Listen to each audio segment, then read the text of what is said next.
like we did in our last video, as long as the bases of both sides of the equation are the same thing, all we have to worry about is making sure our exponents are the same. So in this case, the base on either side is 5, so I can ignore it and just set the exponents equal to each other. Well, just be careful on that 5, it's missing an exponent. Remember, you can always add a 1 in its place if you have a missing exponent, because 5 to the first is still just 5. So setting my exponents equal to each other, I get 1 has to be equal to 2x plus 3. So now, even though the equation may have looked complicated, it's not that complicated at all. I have simplified it sort of to this linear equation. So I'll subtract 3 from both sides, and then divide by 2, so x must come out to be -1. Now, this other example on the right side of the screen is a bit more complicated because this time I don't have the same base on either side. One side has a base of 7, the other side is 1 over 49.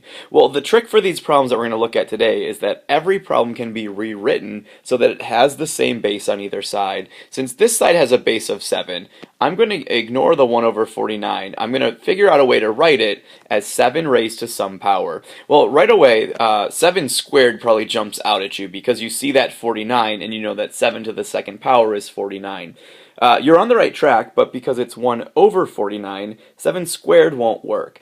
Recall, though, that negative exponents have the effect of flipping a number around or making it its reciprocal. So 7 to the negative second power, I'm just going to do some side work over here, 7 to the negative power is the same thing as 1 over 7 squared. Remember, those are just some negative exponent rules, which then becomes 1 over 49. So all of these, I guarantee you, for what we're learning right now, there'll be a way to rewrite your problem so it has the same base on either side.